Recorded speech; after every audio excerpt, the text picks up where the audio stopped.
venas o enfermedad varicosa, el trofismo muscular, o sea, cómo está la estructura muscular de las piernas o los muslos, ¿no? Si hay hipotrofia, hay problemas. Y entonces pacientes que por la edad empiezan a tener enfermedad varicosa, tenemos que ayudar a desarrollar los músculos que cumplen la función de trabajo a nivel del sistema venoso profundo. El rango articular también es otro aspecto que hay que evaluar, porque mientras menos movimiento tengamos en este rango articular del pie, hay mayor tendencia a ulceración, a trombosis, etcétera, ¿no? La fuerza muscular, el tono muscular, también es importante evaluarlo. Y la pletismografía de aire nos ayuda, es el estudio estándar para ver lo que es la insuficiencia venosa profunda, ¿no? Fuera del ecodoppler venoso. Más de lo mismo, la presión en las piernas de pie y parado o caminando. También vemos que por edades, ¿no? Fíjense, conforme avanzan las edades o las presiones, la incidencia de ulceración, ¿no? Se va dando de acuerdo a la cantidad de presión incrementada en los miembros inferiores, ¿no? O sea, acá vemos una incidencia de úlceras en relación a la presión venosa ambulatoria en 222 casos en pacientes y 251 extremidades. Entonces, fíjense acá que se valoraron los cambios de presión. Mientras mayor presión, mayor posibilidad de ulceración, ¿no? Es así por eso que cuando nosotros utilizamos o indicamos medias antivárices o antiembólicas o antitrombóticas, tenemos que decir que tienen que ser medias que son de 20 a 30 milímetros de mercurio o para adelante, ¿no?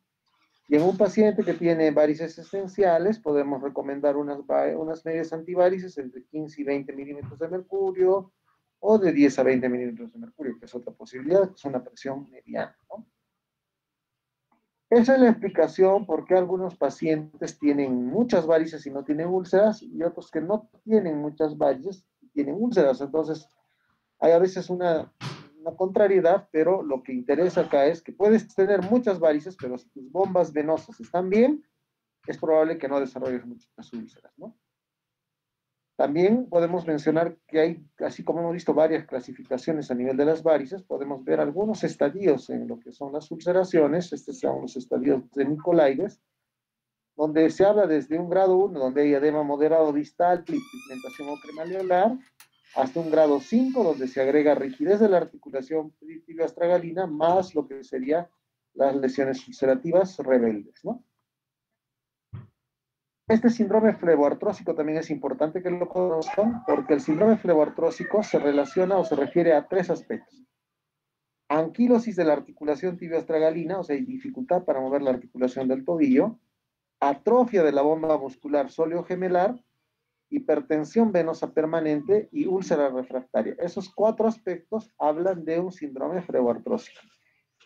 Entonces, para estos problemas, el tratamiento fundamental es justamente la rehabilitación de la bomba muscular, ¿no? Esos ejercicios que les hemos mostrado en esa pierna vendada, ¿no? Porque si no, llegamos a tener lipodermatosclerosis, estas piernas en copa de vino, que a la larga generan problemas mayores ulcerativos y mucho más anquilosis o dificultad en movilizar el rango del tobillo, ¿no? El rango articular. Siguen siendo importantes los estudios venosos, arteriales, Doppler color, ¿no? Que es lo que se realiza normalmente, es lo más recomendable, y la pletismografía de aire para ver precisamente el grado de insuficiencia venosa profunda.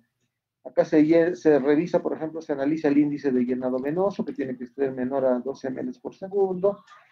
Se valora la fracción de eyección muscular, que es del 60% a más, ¿no? Si está menos del 60%, por supuesto, habrá una insuficiencia venosa profunda.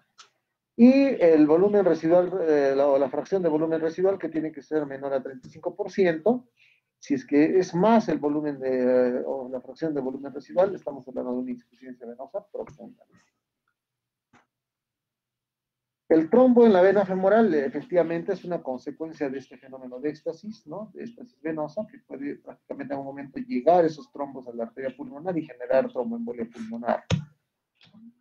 Se sabe que cuando hay una lesión trombótica iliofemoral, iliopoplitea, por ejemplo, ¿no? A la larga pueden generar úlceras estos pacientes. Fíjense, el 80% de los pacientes con trombosis en el segmento ilofemoral desarrollan úlceras a los 5 años. Es importante saberlo. Aquí las úlceras relacionadas a lo que son antecedentes familiares, trombosis venosa, embarazos, tratamiento hormonal, sobrepeso. Entonces diremos que acá los embarazos efectivamente pueden generar a la larga más lesiones venosas, ¿no? El tema de la trombosis también es importante. Si vemos el porcentaje de úlceras crónicas de la pierna según las principales causas, si son úlceras crónicas, vemos que la mayor cantidad de úlceras son venosas, son un 73%, las úlceras arteriales llegan a un 8%, el de cuadros diabéticos son 3%, con traumatismos un 2%, y otras causas un 14%, va a ser lipedema, linfedema, otro tipo de causas, ¿no? Traumatismo. Entonces esto también es importante. Es un gráfico que nos muestra que la úlcera venosa afecta al 1% de la población adulta. Es bastante en el mundo cuántos adultos somos y cuánto se afecta o grado de ulceración se presenta. Es un 1% de la población mundial. Y esa, sobre todo, se puede dar en las edades más avanzadas, sobre todo entre los 70 y 79 años, ¿no? Y mayor preponderancia en las damas, ¿no? La etiología de la úlcera venosa tiene, por ejemplo, algunos datos porcentuales respecto a su causa, ¿no? En la insuficiencia valvular primaria llega a un 20% de incidencia, en el síndrome post-trombótico llega a un 46%, en la insuficiencia primaria de perforantes un 34%, ¿no? Y los enemigos máximos de lo que es una úlcera venosa es precisamente la infección y el edema o el hinchazón, ¿no?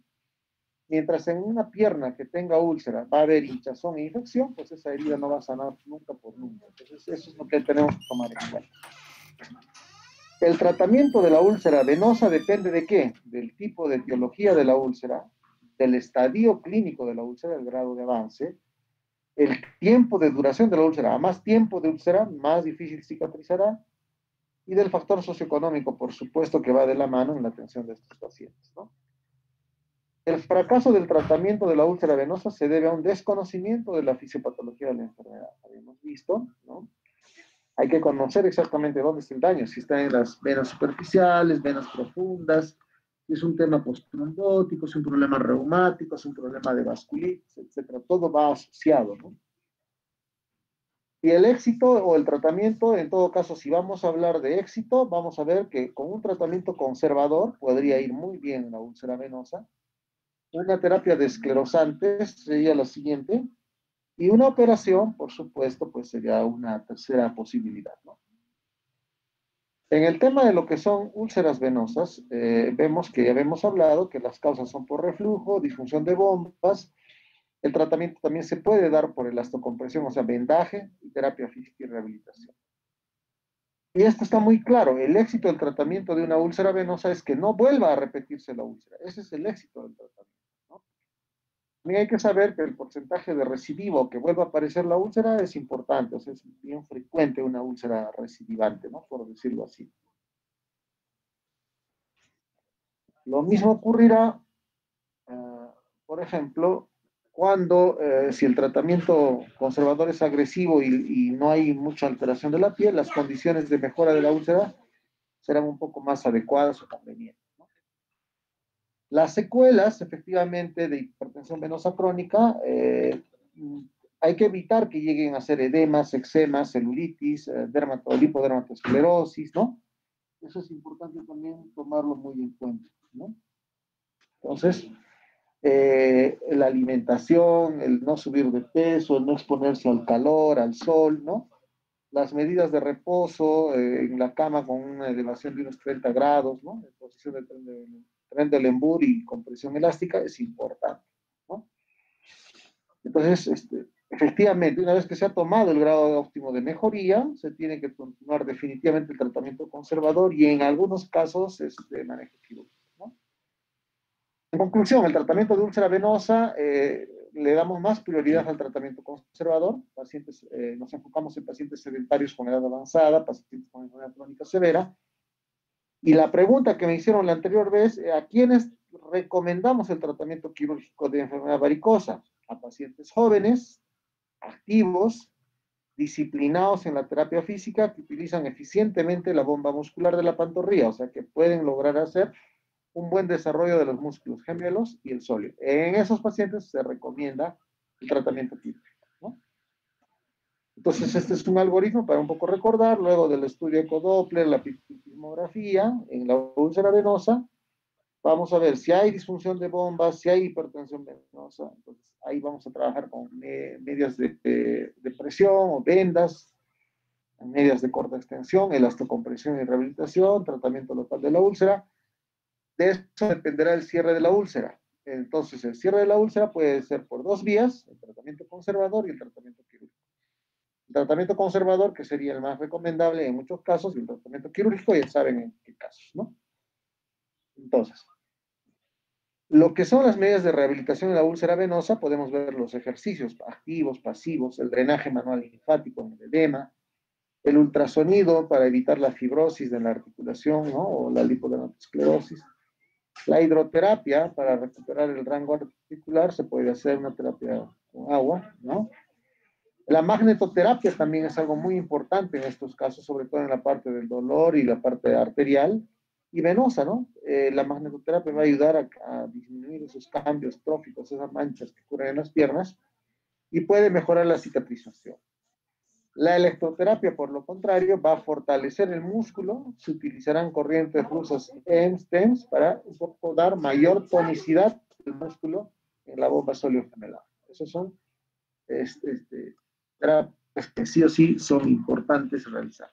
Hay algunos ejercicios que puede realizar el paciente, no tan angulado, no tan elevadas las piernas, de repente 30 grados, un poco menos, y terapia, movimiento de rotación, flexión, para que ayude un poquito a mejorar, ¿no?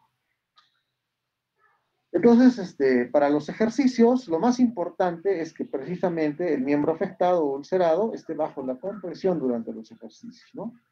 Hay que acelerar la circulación venolinfática y estimular a la bomba muscular articular. Hay que incrementar la efectividad de la terapia compresiva, efectivamente, con las vendas o medias antivárices, y hay que evitar que haya una atrofia, ¿no? Una atrofia de lo que sería el músculo debido a la inmovilidad. Por eso es importante que el paciente movilice constantemente la musculatura de las piernas. Los músculos debilitados y atrofiados pueden mejorarse por ejercicios especiales, sí, efectivamente. Pero eso es un poco las recomendaciones para lo que es rehabilitación. Hay muchos ejercicios también que se pueden hacer, elongando y contrayendo la pantorrilla, como ven en estos casos, ¿no? Con un poco de peso a ese nivel, se hace como si estarías empinando, ¿no? Movimientos articulares del tobillo y también del músculo sóleo-gemelar. Es lo que se puede ver respecto al trabajo que se está haciendo. Igual, ejercicios de esta naturaleza, ¿no? Camicletas, por ejemplo, que ayudan mucho en el trabajo de estas enfermedades, ¿no? El vendaje tiene varias acciones, ¿no? Y acá, por ejemplo, podemos recordar mucho, esto es para, inclusive, los exámenes, qué efectos tiene el vendaje, ¿no? O la elastocompresión se llama. Primero, reduce el edema, atenúa los dolores de la anoxia tisular, disminuye la inflamación, baja la temperatura cutánea, importante, o sea, ayuda mucho también en esto, salvo que el paciente está en zonas muy cálidas, ¿no? Después disminuye el calibre de las venas superficiales y profundas, aumenta la adherencia parcial al trombo, acelera la velocidad de la sangre favoreciendo la absorción del trombo, ¿no? Entonces muchas veces tiene que, o sea, utilizar este tipo de alternativas, ¿no? Aquí tenemos, por ejemplo, la bota de una, que es una bota clásica con yeso y óxido de zinc, ¿no? Tiene una venda fija inelástica, ¿no? Ese es un sistema de vendaje en espiral que se llama Telescopage del doctor Bricio, ¿no? Eso ayuda mucho también en pacientes con trombosis, con ulceración. Y algunos sistemas de vendaje como el Dinaflex, que tiene doble capa, triple capa, que es el de compresión multicapa 3 en 1, para el Dinaflex. Sistemas de compresión como el Doc Ulcer Care, que utiliza doble sistema de vendaje, el Cotton Medical Care igual, ¿no? Ese es ya un invento medio peruano que dice el sistema de compresión protegido en 2-1, donde se protege la piel con una media de algodón y luego se utiliza el vendaje compresivo, ¿no? Una media con vendaje de algodón. Y luego esta para que ayude a mejorar en el tema del retorno venoso y evitar úlceras, ¿no? Hay múltiples tipos de medias, de varices para este tipo de tratamiento, ¿no? Entonces, también se puede hacer escleroterapia, que son ampollitas que se colocan en algunas venas colaterales, ¿no? Y se puede utilizar también compresión venosa en este tipo de pacientes. ¿Qué alternativas, además de las quirúrgicas, tenemos? Tenemos tratamiento con, bueno, las quirúrgicas en general, la escleroterapia, la mesoterapia, la electroterapia, el plasma rico en plaquetas, cámara hiperbárica, ozonoterapia. Hay muchas alternativas. Este es lo que corresponde a la fleboextracción o la safenectomía, que tiene que ser básicamente para retirar toda la enfermedad varicosa, ¿no? Acá se está marcando los trayectos varicosos. Igual acá, se marca todo lo que son los trayectos varicosos.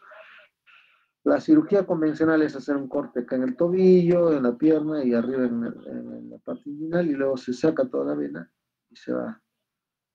Entonces se saca toda la vena y las colaterales por stripping. Fíjense acá, hacemos colaterales, cortes pequeñitos al lado del marcaje para retirar las venas, ¿no? Igual acá en esta zona tiene la misma configuración, igual acá, ¿no? Este tipo de varices se pueden tratar con escleroterapia, que son como arañitas y todo, ¿no? Igual estas de acá, pero no los troncos. Los troncos nunca se tratan con ampollas ni con escleroterapia. De preferencia, este tipo de varices. Es el antes y el después, ¿no? Otro método que usamos nosotros es precisamente el láser que es otra de las indicaciones en el que ya no se hace tanto corte, solo se hace una incisión pequeña a este nivel y se ingresa con el aparato.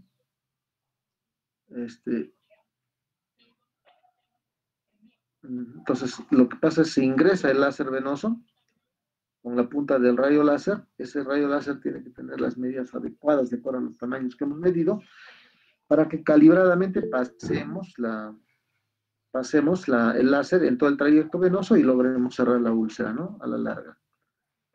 Aquí tenemos más datos de la terapia láser, ¿no? Hay un endoláser. La mesoterapia, se ve, ¿no? Se ve la mesoterapia. Sí se ve, doctor. La mesoterapia es otro de los tratamientos que se utiliza con micropunciones, microincisiones, o unas pistolas de mesoterapia donde podemos dar componentes para que mejore la úlcera, ¿no? Esa es la mesoterapia. La electroterapia yo lo uso mucho en pie diabético, por ejemplo, para que estimule un poco la neoformación de vasos con los electrodos que tengo. Le tengo algunas corrientes que se puede pasar para estimular el músculo, para mejorar lo que es el retorno y la angiogénesis, sobre todo, para que formen nuevas ramas arteriales, ¿no? Para eso sirve la electroterapia. Plasma rico en plaquetas, bueno, se utilizan tubos acá con heparinizados, ¿no? Algunos tropas para retirar sangre, tubos de ensayo, tenemos una centrífuga con 6 u 8 tubos, no hay ningún problema. Retiramos la sangre unos 10 a 40 ml, colocamos la sangre en un tubo estéril con anticoagulante, citrato de sodio, para que no coagule, y esa es la que a la larga en 6 tubos vamos a centrifugar. Para la concentración de plaquetas vamos a centrifugar por 15 minutos. En esos tubos van a salir con estas características, y acá tenemos precisamente el concentrado de plaquetas, acá abajo. ¿Ya? Entonces es importante. Muy bien, entonces la preparación del concentrado de plaquetas se hace a ese nivel, en esa concentración se va a separar todo lo que es glóbulos rojos, de glóbulos blancos y del plasma rico en plaquetas, ¿no? Fíjense acá, en esta zona está la zona blanca, que está los factores de crecimiento, que son los plasma rico en factores de crecimiento, y el resto son otro tipo de factores de crecimiento, pero lo que más nos interesa es el que está a este nivel, ¿no? Con las pipetas, fíjense acá, se saca esa zona que tiene las células madre. Ya. Entonces, eso es lo que se logra sacar y finalmente se coloca, ¿no? Al paciente para poder hacer el tratamiento, ¿no? Entonces, eso es importante, se coloca como inyecciones alrededor de las úlceras, ¿no? Bueno, igual es más de lo mismo, es el mismo tratamiento. Ese plasma rico en plaquetas también lo podemos ozonificar, con ozono se activa, con ácido hialurónico también se activa el ozono, se activa lo que sería el plasma y ese plasma es el que se coloca. Eso es importante también, se hace este tipo de tratamiento con ozono activando lo que es el plasma. Eso también se puede inyectar alrededor de la úlcera para que mejore. Entonces, la ozonoterapia puede coadyuvar a este tipo de problemas. La cámara hiperbárica en muchos casos, sobre todo cuando hay infección en las úlceras. La esclerosis por tecnología láser, la radiofrecuencia, como ya han visto, lo podemos utilizar también. En este caso, catéteres en electrodos para lo que es resonancia también. La compresión de aparatos es importante para el hinchazón, como el linfapress. Acá tenemos un linfapress, es un aparato también electrónico que va haciendo presiones secuenciales desde la pierna hasta el muslo, ¿no? Entonces ayuda a que disminuya el edema, ¿no? Entonces el linfapress, como en este caso, tenemos que saberlo, ¿no? El linfapress. Pacientes con edema linfático. La compresión terapéutica igual, ¿no? Es importante. Fíjense que en otros países, esos pacientes que tienen las piernitas gordas que se llaman piernas engrosadas o Yambe, que son piernas engrosadas, hacen muchos ejercicios, caminatas, pero con este tipo de vendaje, con elastocompresión, para evitar el lipedema, ¿no? Asociado a insuficiencia venosa crónica. Entonces, en conclusiones de úlcera venosa, la úlcera venosa es el último estadio de la insuficiencia venosa crónica. El origen de las úlceras depende de la hipertensión venosa. El pronóstico de la úlcera depende de su tamaño y el tiempo de duración, ¿no? El cierre de la úlcera no significa su curación, porque podemos cerrar la úlcera y luego no se cura, ¿no? La elastocompresión constituye lo más importante en el tratamiento conservador a largo plazo. Efectivamente, el vendaje, las medias antivarices va a ayudar mucho a largo plazo, ¿no?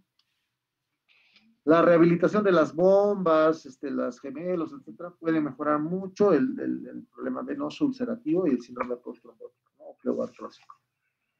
¿Hay diagnóstico diferencial entre úlceras? Sí, efectivamente, ¿no?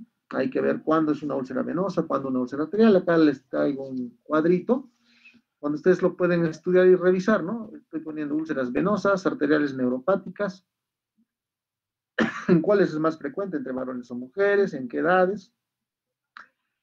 Las úlceras venosas, como antecedente, el paciente ha tenido varices, trombosis, flebitis, insuficiencia crónica, embarazos, obesidad. En enfermedades arteriales o úlceras arteriales, por lo general el paciente ha sido hipertenso, tabaquista, ha habido arteriosclerosis, arteritis, tromboangitis, enfermedad de Berger, hipertensión arterial, diabetes, vasculitis, enfermedad de Raynaud, anemia, dislipidemia. Todo eso puede llevar a una úlcera arterial. Y una úlcera neuropática, pues será obviamente un cuadro diabético por una neuropatía diabética, ¿no? En la exploración manual se ven pulsos presentes en las venas y pulsos ausentes o débiles en la parte arterial. Y la parte neuropática se ve pulsos presentes. Entonces, fíjese, distinguir cuándo uno tiene pulso y cuándo no. Por supuesto, en una úlcera arterial tendremos mayor problema de lo que sería la falta de pulsos, ¿no?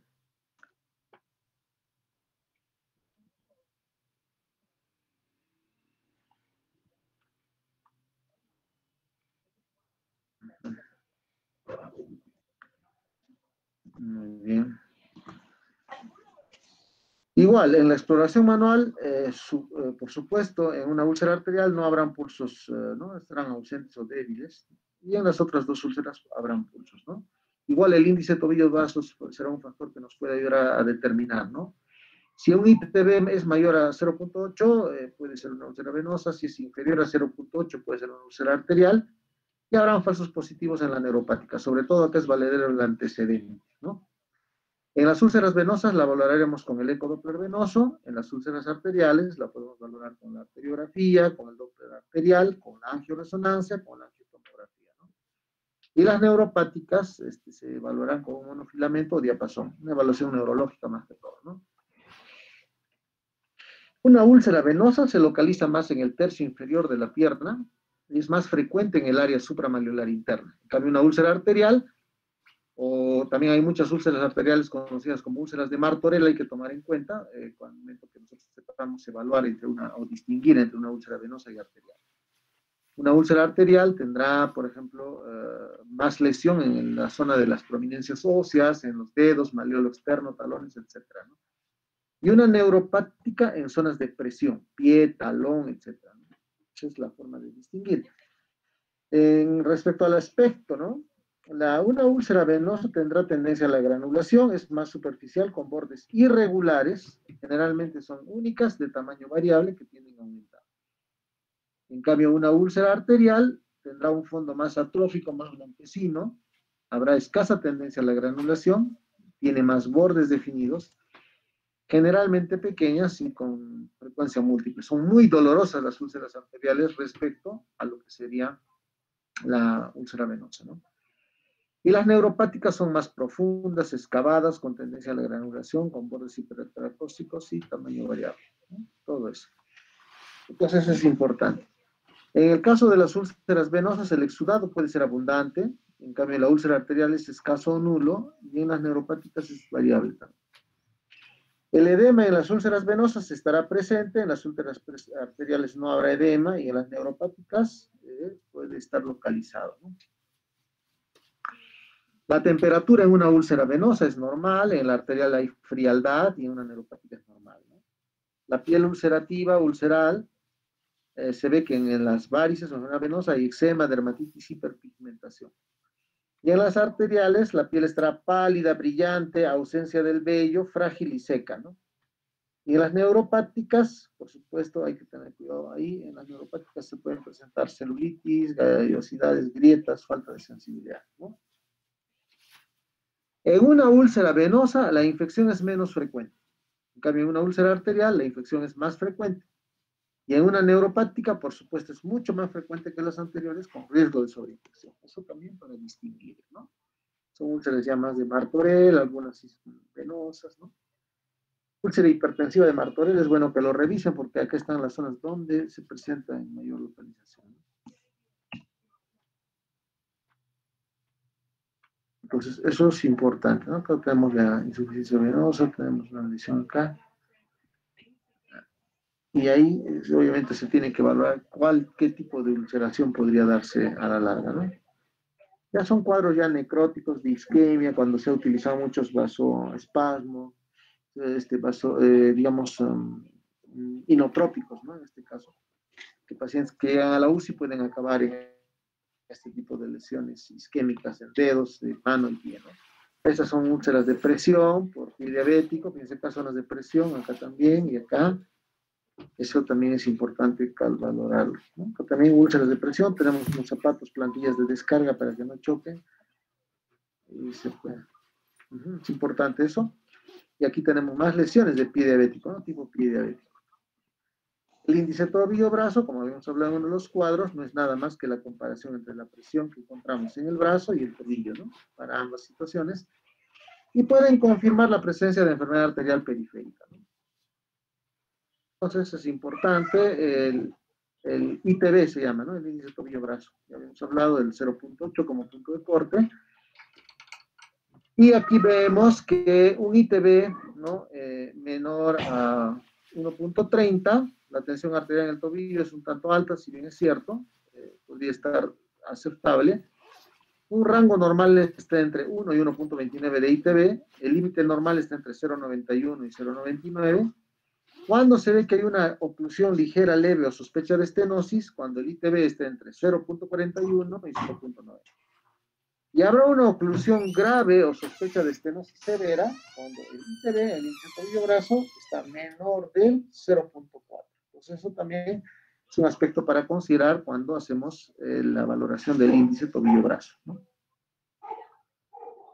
Muy bien, entonces eso es respecto a lo que son ulceraciones, sus diferencias. Igual se los voy a pasar al link para que lo tengan y luego sepamos qué acciones se pueden evaluar en el tema de lo que serían los controles, ¿no?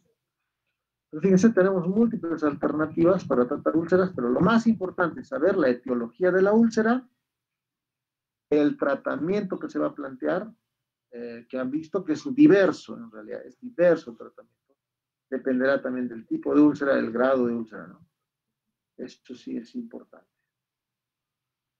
Qué bueno que, digamos, se tenga que analizar la causa de la úlcera para, de acuerdo a ello, dar tratamiento según la causa, ¿no? No podemos arriesgarnos a dar ningún tratamiento si no tenemos la causa que está generando la úlcera, ¿no? y si no tenemos la forma de distinguir adecuadamente si es una úlcera venosa, una úlcera arterial o una úlcera neuropática, como en el caso de pie diabético. Entonces, esto era lo que nos tocaba desarrollar respecto a lo que son úlceras. Quisiera escuchar un comentario, alguna duda respecto a esto, porque ustedes al final van a ser los que finalmente reciban estos pacientes, y vienen muchos con úlceras en miembros inferiores. A ver, nos damos unos minutos para hacer preguntas de repente.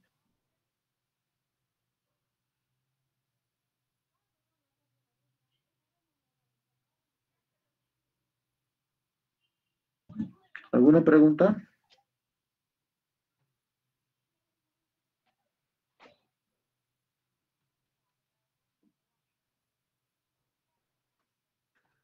Está Doctor, claro. buenas tardes. Una pregunta, por favor. Miguel, dime, Miguel. Gracias, doctor.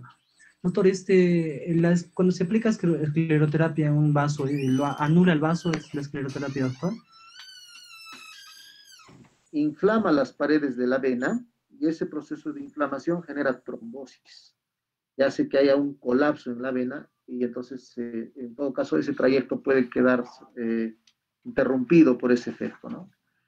Por eso que con esos esclerosantes muchas veces hay que picar la vena y aplastar para que salga el trombo, pero eso no es lo tan adecuado, ¿no? Se puede hacer en telangiectasias, se puede hacer en venulectasias, en venas que son reticulares más pequeñas. Pero sí, no se puede hacer en troncos, en enfermedades varicosas troncales, cuando la safena mayor o la safena menor están comprometidas y hay reflujo, no es recomendable hacer ese tipo de aplicaciones. Bueno, hoy por hoy hay unos métodos que se utilizan como una especie de silicona intravasos, que lo podemos hacer los cirujanos vasculares.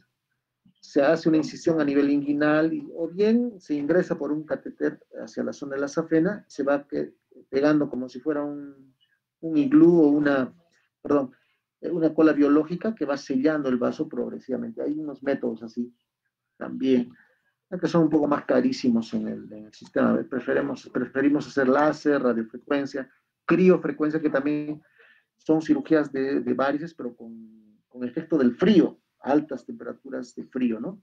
Entonces, se cierra, se colapsa la vena, pero con efecto de frío, es un efecto, y el otro, la termoablación láser es por láser, ¿no? ¿Cómo han visto el método de láser? Gracias, doctor. Doctor, una pregunta más, por favor. Sí. El lipedema, ¿es una manifestación que se va a ir desarrollando en estadios tempranos de las varices o ya es una manifestación ya tardía? El lipedema es un poco ya tardía, pero sobre todo se va a dar en pacientes con sobrepeso, obesidad, ¿no? Donde tiene bastante acúmulo de tejido celular subcutáneo, la grasita en las piernas y genera una congestión a ese nivel, ¿no? Y es un edema o una congestión crónica que es difícil de tratar, ¿no? Gracias, doctor. Muy bien, Miguel. ¿Alguien más de repente de los asistentes?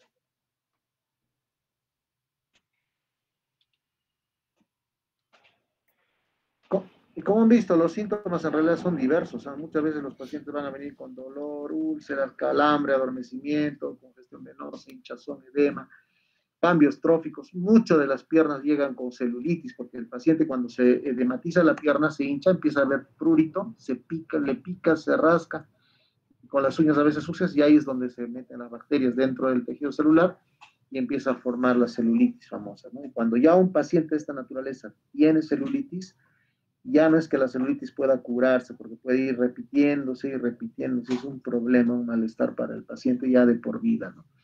Por eso es importante saber la fisiopatología de las úlceras venosas, ¿no? Y también, pues, el tratamiento, ¿no? Arice, disculpe ¿qué dice el chat? Le digo mejor, doctor. Okay. El lipedema, ¿cómo se trata? Porque leí que no es susceptible al ejercicio. Efectivamente, es mejor utilizar. A veces se utiliza cumarina, como en el lipedema, se puede utilizar elastocompresión, vendaje, sobre todo. Masajes, hay algunos ultrasonidos que pueden hacerse en las zonas donde hay mucho edema, mucho problema del tema de la grasita, el tejido celular subcutáneo, y se hace masajes, se puede hacer terapia física a ese nivel, ¿no? Acuérdense que hay el drenaje manual linfático, puede ser también un drenaje venoso y un drenaje graso, ¿no?